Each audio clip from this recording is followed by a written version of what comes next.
The Titanic is sitting at the bottom of the Atlantic Ocean right now. We know exactly where it is. We've sent cameras down, we've sent submarines, we've even sent tourists. So why hasn't anyone just brought it back up? It seems like the obvious move, right? You've got the most famous ship in history sitting on the ocean floor. Turn it into a museum. Charge admission, you'd make a fortune. And people have tried. Over the past century, engineers, billionaires, and salvage companies have proposed dozens of plans to raise the Titanic. Some were creative, some were completely insane, and every single one of them failed. And here's why. The Titanic rests about 12,500 feet below the surface of the North Atlantic. That's roughly 2.5 miles straight down. To put that in perspective, if you stacked the Empire State Building on top of itself more than 8 times, it still wouldn't reach the wreck from the surface. At that depth, the water pressure is around 6,000 pounds per square inch. That's about 400 times the pressure you feel standing on the beach right now. Your lungs would be crushed instantly. A normal submarine hull would crumple like a soda can. And in June of 2023, the world saw exactly what that pressure can do. The Titan submersible, carrying 5 people down to visit the Titanic, suffered a catastrophic implosion. The carbon fiber hull collapsed in a fraction of a second. Everyone on board was killed instantly. The force was so extreme that the entire vessel was reduced to fragments scattered across the ocean floor. That's what 6,000 pounds per square inch does to a purpose-built deep-sea submersible. Now imagine trying to attach cables, rig lifting equipment, and raise an entire ship in those conditions. In complete darkness,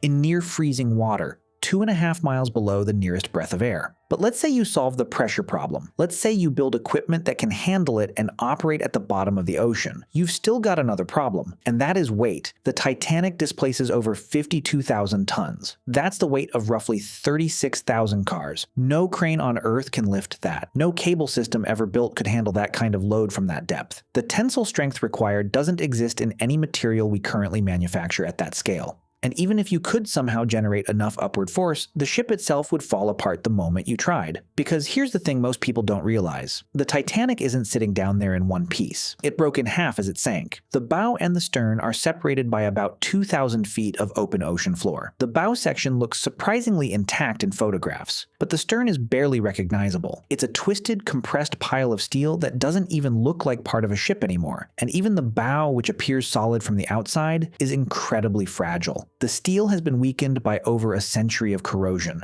Entire sections of railing have already collapsed. The decks are buckling inward. If you attached cables to the hull and started pulling, the ship wouldn't rise. It would disintegrate, so you can't lift it as one piece. But that hasn't stopped people from coming up with some truly wild ideas. One of the most famous proposals suggested filling the wreck with ping-pong balls, millions and millions of them. The theory was that all those tiny air-filled balls would create enough buoyancy to float the ship to the surface. It's actually a clever idea on paper, but here's the problem. At 6,000 pounds per square inch, every single ping-pong ball would be crushed flat the instant it reached the wreck. Completely useless. Another plan proposed injecting the hull with petroleum jelly to displace the water and create buoyancy. Someone else suggested encasing the entire ship in a giant block of ice, which would theoretically float it to the surface. Engineers at the BOC group actually calculated what that would require. The answer was 500,000 tons of liquid nitrogen pumped down to the seafloor, which is, to put it mildly, not practical. And then there was the idea from Clive Cussler's 1976 novel, Raise the Titanic. In the book, the hero patches the holes in the hull, fills the ship with compressed air, and the Titanic rockets to the surface like a submarine blowing its ballast tanks. Great scene, made for a dramatic movie poster. But it was written when people still believed the Titanic sank in one piece.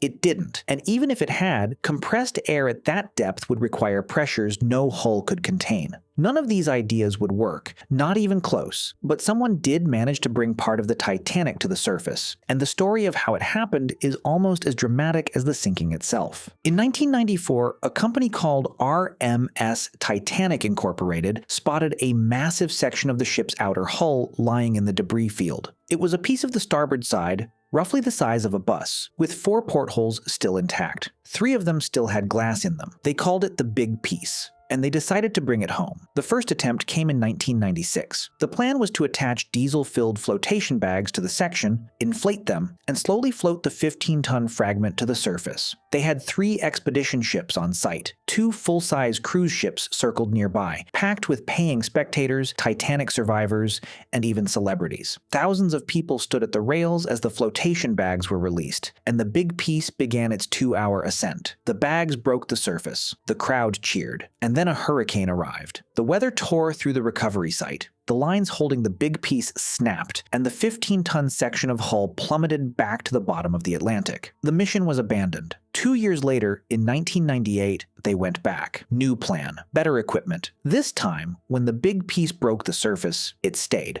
It was carefully pulled onto a recovery vessel and is now on permanent display at the Titanic exhibition in Las Vegas, where over 22 million people have come to see it. But here's the reality. That one piece took 4 years, 2 full expeditions, millions of dollars, and the kind of luck you can't plan for. And it weighed 15 tons. The full ship is over 52,000. Over the decades, salvage teams have recovered more than 5,500 artifacts from the wreck site. Plates, jewelry, coins, a violin, even the ship's engine telegraphs.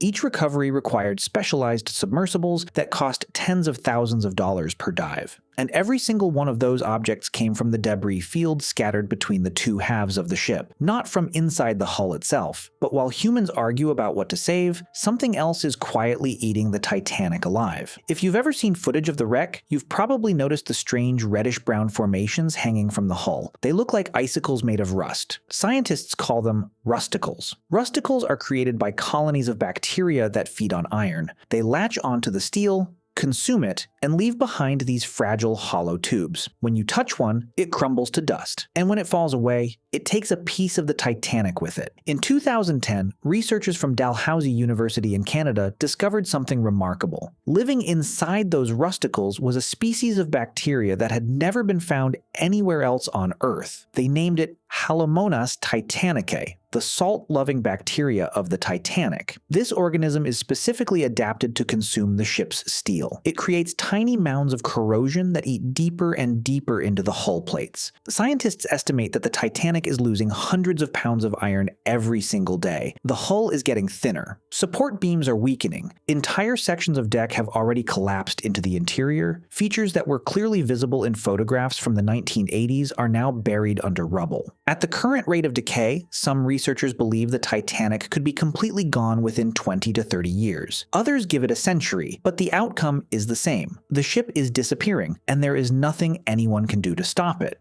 And honestly, a lot of people think that's exactly how it should be. Because beyond all the engineering impossibilities and the biological decay, there is another reason the Titanic has never been raised. One that has nothing to do with technology or bacteria or money. It's a gravesite. More than 1,500 people died when the Titanic sank on April 15th, 1912. Most of them went down with the ship. Their bodies were never recovered. When Robert Ballard first found the wreck in 1985, his initial reaction wasn't celebration. After a few moments of excitement, the reality hit him. He and his crew held a moment of silence on the deck of their research vessel, standing over the graves of 1,500 people in the darkness below. And what Ballard saw on the ocean floor made the weight of that even heavier. The bodies themselves are gone. Over a century in the deep ocean, the cold water and marine organisms have consumed them entirely. But their shoes remain. Leather contains chemicals that sea creatures avoid. So scattered across the debris field, exactly where passengers fell, are pairs of shoes, sitting undisturbed on the sediment, a mother's shoes next to her daughter's. That's all that's left. Since the discovery, multiple governments have moved to protect the site. In 2012, exactly 1 century after the sinking, the United Nations officially declared the wreck a protected site. Anything underwater for over 100 years now counts as cultural heritage. The United States and the United Kingdom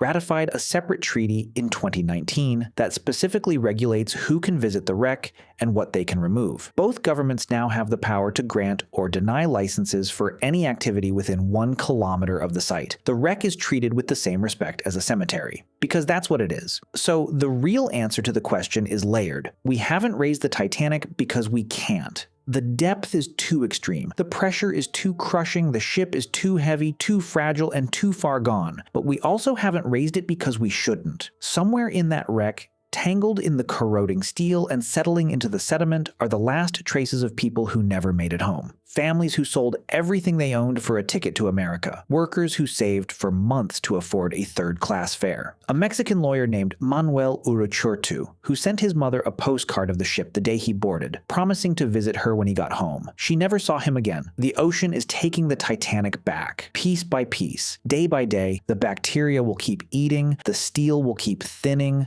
the decks will keep collapsing, and in a few decades, there may be nothing left at all. Just a faint impression on the seafloor where a ship once rested. For the 1,500 people who went down with it, maybe that's the most fitting end there is. Not a museum, not an attraction, just the quiet deep, and time doing what time does.